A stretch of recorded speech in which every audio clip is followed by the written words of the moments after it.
Hello, meu nome é Morena dos Anjos e esse é o Dicas, um canal para compartilhar com vocês minha paixão por obras de terror. A Casa de Cera é um filme que divide muitas opiniões e eu resolvi deixar a minha para vocês. Simples assim, mas antes de começar o vídeo já se inscreva aqui no canal, deixe seu like, isso é muito importante para divulgação, ative o sininho para o YouTube entender que você quer assistir os vídeos do Dicas e bora falar de terror.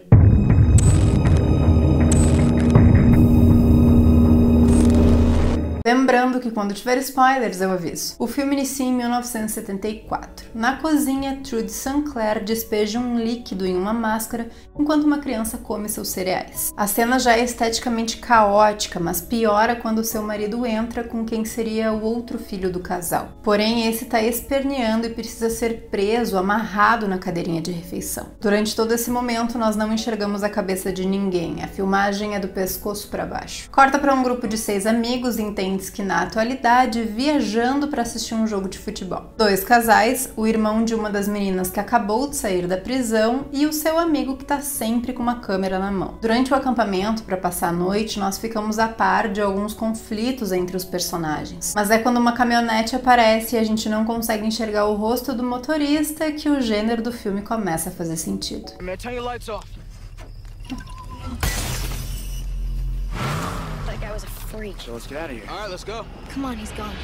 Antes de falarmos sobre o filme em questão, vamos entender essa história de remake e reboot. Em 1933, Mystery of the Wax Museum, ou Os Crimes do Museu, estreava nos Estados Unidos, contando a história de um escultor que perdeu o seu museu num incêndio e foi dado como morto. O longa foi baseado na peça teatral de mesmo nome de Charles Building e em 1953 ganhou uma refilmagem chamada House of Wax, ou Museu de Cera, que embora tenha tido algumas mudanças, manteve a essência do original. Em 2005 chegamos ao filme desse vídeo, que foi sim considerado um remake do de 53. O título original ficou o mesmo, House of Wax, porém aqui o título passou a ser A Casa de Cera e o enredo mudou completamente. Eu acredito que ele possa ser considerado no máximo um reboot, mas enfim. A direção é de Jaume Collet Serra, até então desconhecido, mas que depois nos entregaria A Órfã, e o roteiro é de Charles Building e de Chad e Carrie Heiss. Como eu comentei, é um filme que divide muitas opiniões e na minha ele não é nem tão bom e nem tão ruim como falam. No final das contas, ele acabou lucrando 30 milhões de dólares e ficou entre as 100 maiores bilheterias daquele ano. Mas assim, vamos começar pelos pontos negativos. Primeiramente, os personagens, e eu não falo só do elenco, mas também sobre o roteiro que deram pra ele. Eles são para além do estereotipado, rasos, fúteis, não criam qualquer laço com o público. E não, eu não tô falando só da Paris Hilton, é num geral mesmo. Todos têm conflitos irrelevantes pra trama e a gente acaba querendo que eles caiam logo nas armadilhas do vilão. Outro ponto que me cansou muito, tratar o público como ingênuo, explicar o que já tá explicado, mostrar o que já foi mostrado, isso acontece muito. Cenas dramáticas e simbólicas demais. Isso eu vou comentar melhor na parte com spoilers, mas por exemplo, a Morena engasgou com uma maçã, daí no final do filme vai aparecer uma maçã sendo filmada em câmera lenta. Dramático e simbólico demais, entende? Artifícios que se repetem. A mocinha tá escondida, o vilão tá chegando e quando ele chega de fato, pá, ela não tá mais ali. Isso acontece umas 2, 3 vezes. O filme é longo demais, 1h50 de duração que poderiam perder facilmente 20 minutos se tirassem os diálogos dos personagens que estão ali só pra tentar que a gente crie um laço com eles, mas sem sucesso. A última cena, última mesmo, pra mim foi um pouco nada a ver, acho que seria mais interessante se tivesse ido por outro caminho. Por fim, a trilha sonora também não colabora.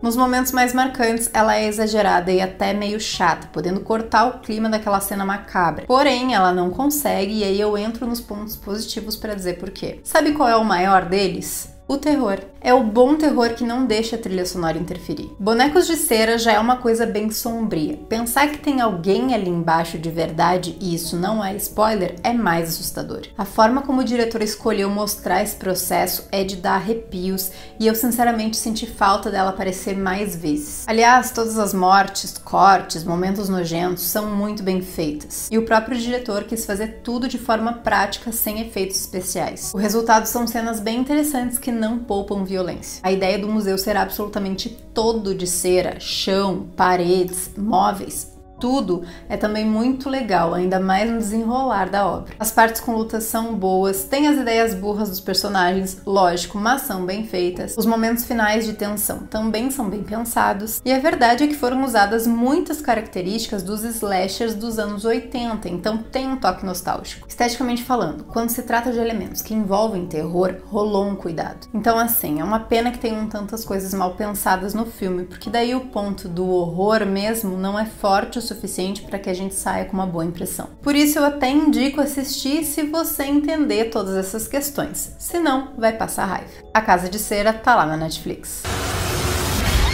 Agora eu vou falar um pouco sobre a história, então haverá spoilers. Eu sugiro você pausar o vídeo, assistir o filme e voltar aqui depois, mas se quiser continuar, fica à vontade. Então vamos lá, tem os irmãos gêmeos, que é a Carly e o Nick. O Nick é o Chad Michael. Quando eles estão lá acampando, chega essa caminhonete com o farol ligado pra eles, não dá pra ver quem é o motorista, e o Nick joga uma pedra lá no farol da caminhonete e o cara vai embora. No dia seguinte eles acordam e se dão conta de que o carro do Wade, o namorado da Carly, teve a correia da ventoinha cortada. Enquanto eles resolvem ali o que vão fazer, eles sentem um cheiro de podre que eles já tinham sentido na noite anterior. Na hora de seguir aquele cheiro, a Carly escorrega e cai numa fossa cheia de corpos de animais. E essa cena é nojenta e assim, o Jaume não nos poupou da nojeira. Ela tá lá enfiada de ponta cabeça naquele negócio, quase entrando com a cara já, e eles conseguem tirar ela. Nisso chega uma caminhonete com um cara caipira que joga uma ossada ali também. Eles acabam falando com o cara e ele se oferece para levar eles até o posto para conseguir ou a correia ou gasolina, algo do tipo. Lógico que o Wade aceita e aí a Carly vai junto e eles pegam carona com esse cara que é muito estranho. Os outros seguem no carro do outro moleque lá e vão pro jogo de futebol que é o destino deles. O caipira fica ali com um papo meio estranho, né? Eles vão sentindo que o negócio não tá muito certo, pedem pra descer e que vão ir caminhando. O cara fica brabo, meio chateado, mas tá, vão embora, vocês não querem me ajuda, então vai.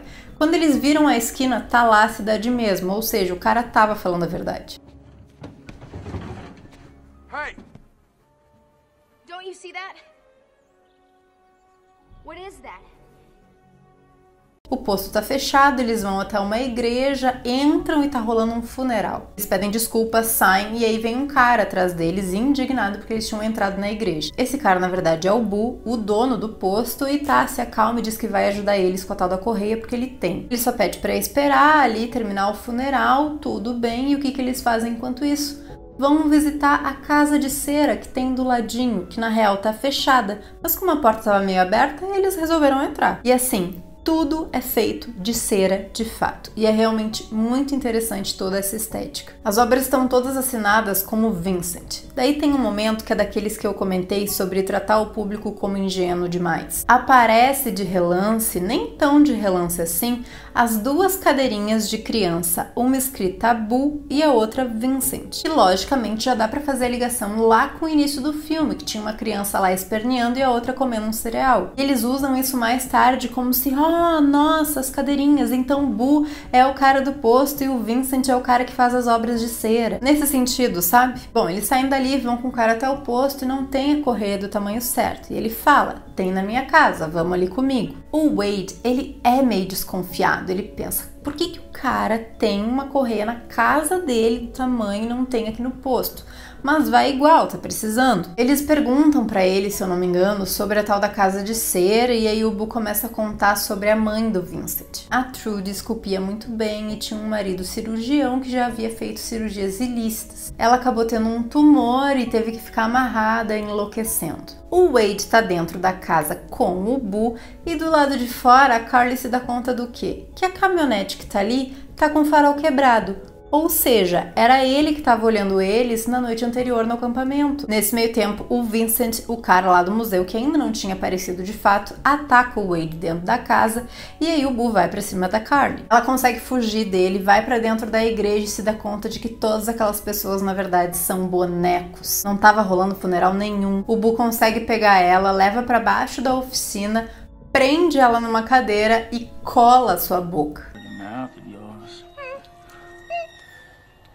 Enquanto isso, o Vincent leva o Wade para a Casa de Cera coloca ele numa cadeira no maior estilo Jogos Mortais e começa a espirrar cera quente nele. Mas não antes de depilar todos os pelos do seu corpo e dar-lhe uma coisa para ele ficar paralisado. Aqui a trilha sonora é péssima, mas assim, a cena é tão legal que dá pra relevar. Gente, legal porque foi bem feita, tá? Pelo amor de Deus.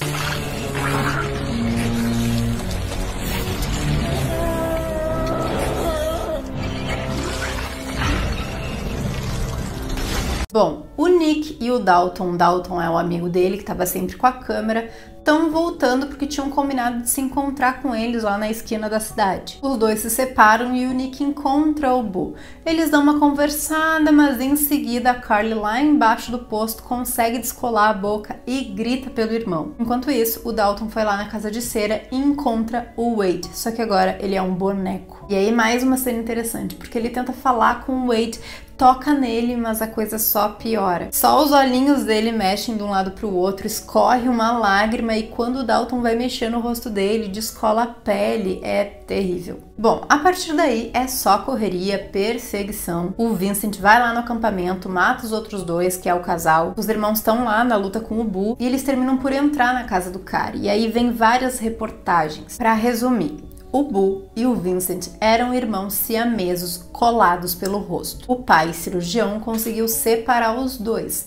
O Boo ficou aparentemente com uma estética aceitável e o Vincent teve que usar uma máscara o resto da vida porque ficou deformado. Lá no início, na cadeirinha, era o Boo revoltado e o Vincent mais calmo. O filme vai se encaminhando pro final e é lógico que esse confronto seria dentro do Museu de Cera. E aí também ocorre de uma forma muito interessante porque tem um tonel de cera quente que ele usava, né, para fazer os bonecos. E aquilo vira e começa a derreter toda a cera que tem no museu, ou seja, o museu inteiro. Então aquela perseguição lá dentro dá bastante agonia.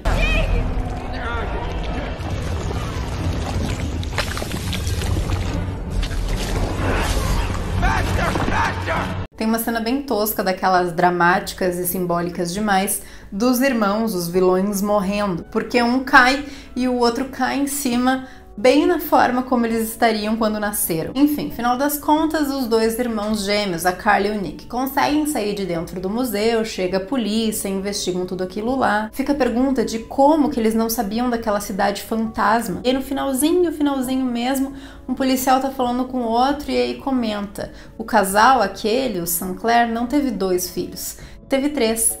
E aí aparece quem? O caipira lá escorado na caminhonete.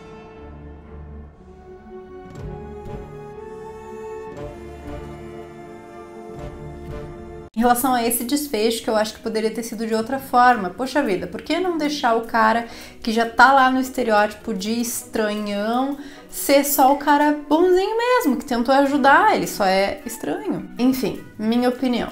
E a de vocês, qual é? Deixem aí nos comentários, eu vi que muita gente já tinha me pedido pra falar sobre esse filme aqui.